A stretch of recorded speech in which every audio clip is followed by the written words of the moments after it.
जय सिया राम। अश्व गीता चैनल में आपका स्वागत है। आज हम लोग धनु लग्न के बारे में चर्चा करेंगे।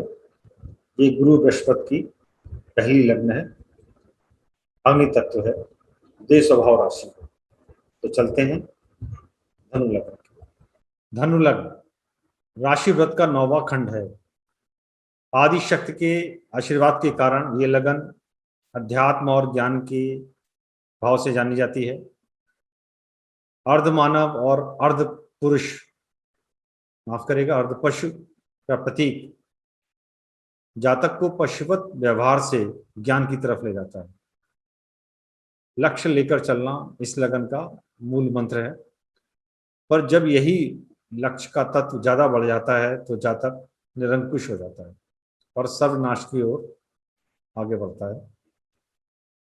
अब अर्ध मानव और अर्ध पशु के प्रतीक के पीछे का कारण समझिए कि ये ज्ञान तत्व की राशि है, धर्म की राशि है और हर सांसारिक इंसान में कुछ ना कुछ पशुवत व्यवहार रहता है, भावनाएं रहती हैं, अंतरात्मा में कुछ गुण रहते हैं। और आदि शक्ति की प्रेरणा से जब धर्म और ज्ञान आगे बढ़ने लगता है तो वो एक लक्ष्य की तरफ केंद्रित होता है। इसी कारण धनु लग्न का जो प्रतीक चिन्ह है वो अर्ध मानव और अर्ध पशु है, क्योंकि ये काल पुरुष की कुंडली में 9वें स्थान पर होती है, जो भाग्य, धर्म और ज्ञान का भाव है। सांसारिक जगत में धनु लग्न के जातक निर्मल रहते हैं क्योंकि अग्नि तत्व है। ये सत्य पर अडिग रहते हैं। असमंजस की परिस्थिति द्वि स्वभाव की राशि होने के कारण ये इनकी कमजोरी है।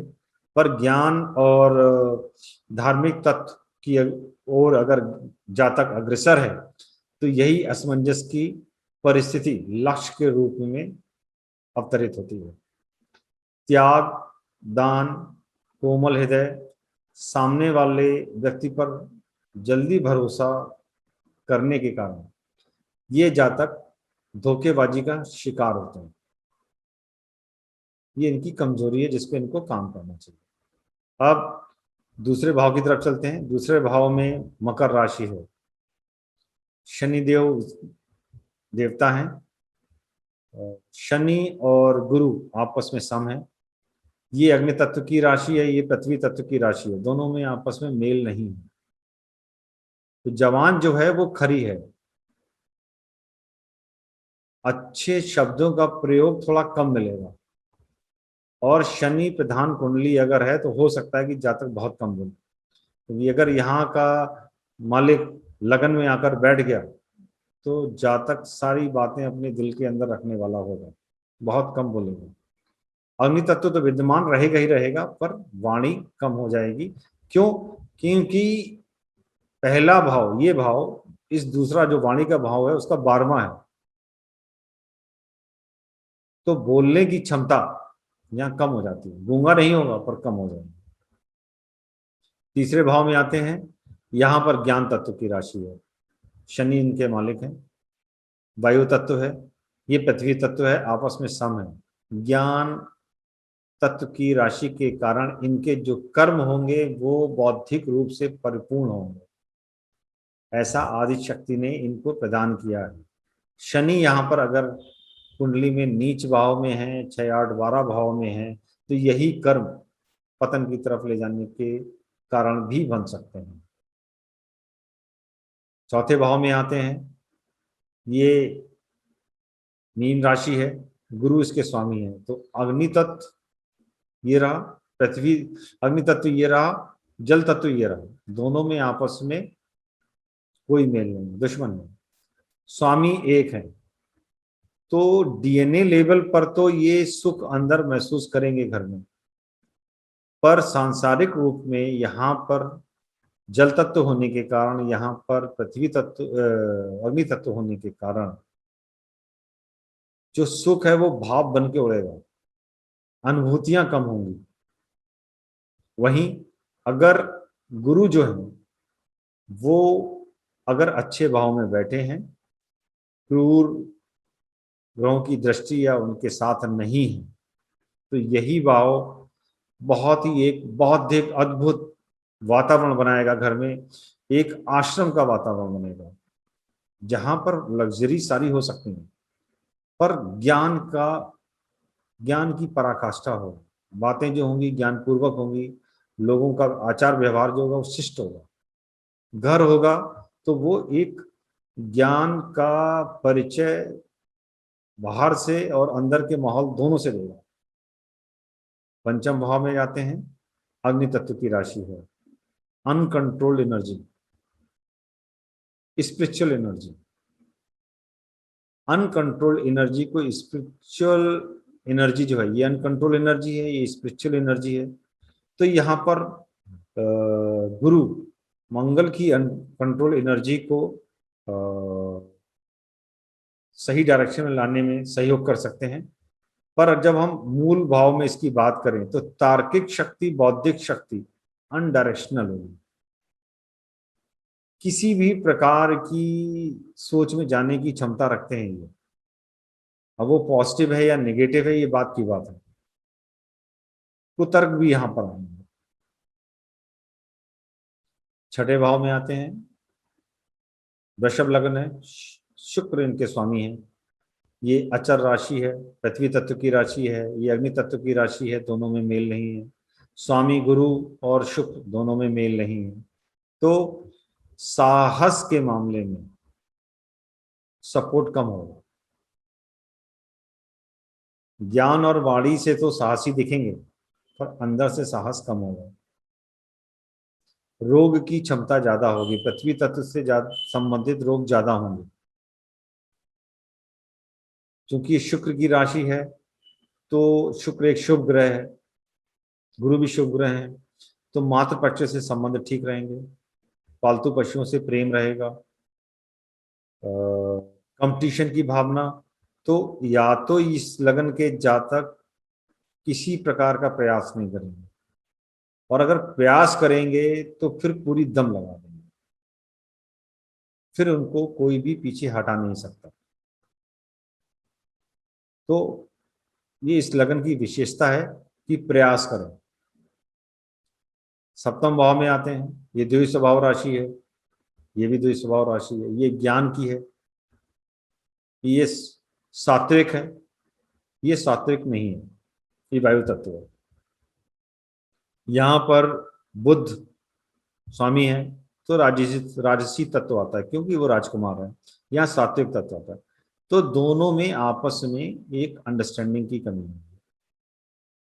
बौद्धिक राशि के होने के बावजूद, ज्ञान की राशि होने के बावजूद, दोनों द्वै स्वभाव राशि होने के कारण कायदे से इनमें एक अच्छी अंडरस्टैंडिंग होनी चाहिए। बट यहाँ पर सात्विक तत्व है, यहाँ राजसिक तत्व है, तो अंतर आएगा। तो दोनों को एक दूसरे को देखकर समझकर चलने की जरूरत है। अष्टम भाव में आते हैं, ये मोक्ष त्रिकोण की पहली राशि यहाँ पर बैठी हुई है, ये भाव गुण भाव का भाव है। चंद्रमा यहाँ पर स्वामी है, यहाँ पर गुरु स्वामी है, दोनों आपस में मित्र हैं। ये अग्नि तत्व है, ये जल तत्व है, तो मेल नहीं है। तो जातक ज्यादातर अपने गूढ़ ज्ञान के लिए धनु लगन में ज्यादातर लोग प्रयास नहीं करेंगे। पर अगर यही चंद्रमा का स्वामी कहीं अच्छी जगह बैठा हुआ है, लगन के स्वामी बृहस्पति से अच्छे संबंध बना रहे हैं, तो यहाँ का गूढ़ ज्ञान, निर्मल ज्ञान, मोक्ष की तरफ का बढ़ा हुआ ज्ञान, यहाँ पर लक्ष्य को केंद्रित करती हुई सात्विक राशि जातक को कई मंजिलों पर ले जा सकती है। भाग्य भाव में आते हैं, राजसी तत्व है, अचर राशि है, अग्नि तत्व है, द्वै स्वभाव है, अग्नि तत्व है, सात्विक तत्व है। भाग्य में राजसी तत्व होने के कारण इनको वैभव जैसी चीजें ज्यादा मिलने की गुंजाइश बनती है। सूर्य होने के कारण ये अपने धर्म के और ज्ञान के वातावरण में आने के लिए हो सकता है जातक लेट आए या जल्दी आए, पर जब भी आएगा तो एक अनुशासन में बन के आगे चलेगा। संभावनाएं यहां से पूरी होती हैं क्योंकि दोनों अग्नि तत्व हैं, ये अचर राशि है, तो अचर होने के कारण ये स्थायित्व भी देगी। यहाँ सात्विक है, यहाँ राजसिक है, पर सूर्य जो है हमेशा गुरु को इज्जत देंगे। और ये त्रिकोण भी है। त्रिकोण क्यों कहलाते हैं, इस पे हम लोग अलग वीडियो जल्दी ही बनाएंगे कि त्रिकोण के पीछे का मूल कारण क्या है। और अक्सर लोग कह देते हैं कि 1 5 9, 1 5 9 ये एक त्रिकोण है, 2 6 10 ये एक अलग त्रिकोण है। तो क्यों है, उसके पीछे कारण क्या है, उस पर अलग एक वीडियो बनेगा। अब दशम भाव पे आते हैं। पृथ्वी तत्व की राशि है, बुध यहाँ पर मालिक है, द्वितीय स्वभाव है, ये अग्नि तत्व है, आपस में मेल नहीं है। ज्ञान और बुद्धि का भी यहाँ पर डिफरेंस है। बुद्धिमान व्यक्ति ज्ञानी हो ये जरूरी नहीं है, और ज्ञानी व्यक्ति बहुत बुद्धिमान हो ये भी जरूरी नहीं। तो यहाँ पे असमानताएं, ये एक भाव ऐसा है जहां पे धनु लग्न के जातकों को काफी काम करने की गुंजाइश है। पर ये पृथ्वी तत्व की राशि है, अर्थ अर्थ गुणों वाली राशि है। तो अगर यहाँ पर धनु लग्न के जातक सांसारिक भावों में काम करते हैं, मेहनत करते हैं, अपनी बुद्धि का इस्तेमाल करते हैं, उसमें ज्ञान भी इस्तेमाल करते हैं, तो प्रोडक्टिविटी काफी अच्छी होगी। अब आते हैं इच्छा पूर्ति भाव, 11वां भाव है ये। शुक्र की राशि तुला है, वायु तत्व है, अग्नि तत्व है, दोनों आपस में समानता होने के कारण जो इच्छा पूर्ति के भाव शुक्र है और यहाँ पे गुरु है, दोनों के तत्व अलग हैं। ये सात्विक है, ये तामसिक है। तो इच्छा पूर्ति के जो कारण बनेंगे वो धनु लग्न के जातकों के लिए तामसिक बने। तामसिक इच्छाएं जल्दी पूर्ण होंगी, सात्विक इच्छाएं पूर्ण होने में काफी मेहनत करनी पड़ेगी। तो सात्विक इच्छाएं कहां से पूर्ण होंगी, वो यहां से होंगी। मंगल स्वामी है, गुरु स्वामी है, आपस में मित्र हैं। ये अग्नि तत्व है, ये जल तत्व है, यहाँ पर आपस में विरोधाभास है। पर ये जो भाव है वो त्याग का है, आश्रम का है, संपूर्ण ज्ञान का है। ये ज्ञान की राशि है जो लक्ष्य को लेके चल रही है।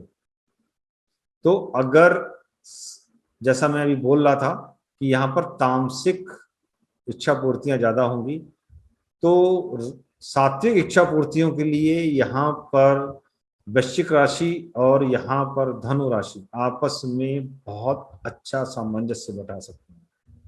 आध्यात्मिक स्तर पर चेतना को एक हाई लेवल पे ले जाने के लिए वृश्चिक राशि यहाँ पर चूंकि 12वें भाव में बैठी है, धनु लगन के लिए काफी सहायता करेगी। अब एक चीज और बताते हैं, धनु लगन के जातकों के लिए जितना भी वो अपने आमदनी का एक हिस्सा अस्पताल और आश्रम में अगर दान करेंगे, उतना ही रोग का भाव कमजोर रहेगा। क्योंकि मंगल शुक्र का दुश्मन है। तो ये था धनु लग्न के बारे में। आशा है कि आपको इसमें कुछ जानकारी मिली होगी। अगले वीडियो में हम मकर लग्न के साथ उपस्थित होंगे। जय श्री राम।